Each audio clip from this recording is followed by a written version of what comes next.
ইরানের Islamic revolutionary guard corps সম্প্রতি উত্তর ইরাকের আধা স্বায়ত্তশাসিত কুর্দিস্তান অঞ্চলে কুর্দি বিরোধী দলগুলোর উপর ক্ষেপণাস্ত্র হামলা চালিয়েছে।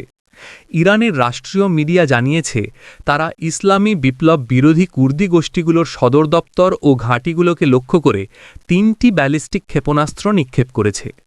এই হামলায় কমপক্ষে একজন নিহত এবং কয়েকজন আহত হয়েছে বলে বিবিসি ও অন্যান্য সূত্র নিশ্চিত করেছে। এই হামলা এমন এক সময়ে এসেছে যখন যুক্তরাষ্ট্র ও ইসরায়েলের সাথে ইরানের সংঘাত তীব্র হয়েছে। খবরে বলা হচ্ছে, ইরান বিরোধী কুর্দি গোষ্ঠীগুলো যেমন পিডিকেআই, কোমালা, পিএকে আমেরিকার সাথে সমন্বয় করে ইরানের বিরুদ্ধে লড়াইয়ে যোগ দেওয়ার সম্ভাবনা নিয়ে আলোচনা করছে। তেহরান এদের বিচ্ছিন্নতাবাদী বলে অভিহিত করে এবং তাদের পশ্চিম সীমান্ত দিয়ে হামলার পরিকল্পনা রুখতে এই পদক্ষেপ নিয়েছে।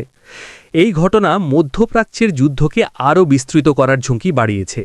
কুর্দি অঞ্চলে এই ধরনের হামলা অব্যাহত থাকলে পরিস্থিতি আরও উত্তপ্ত হতে পারে।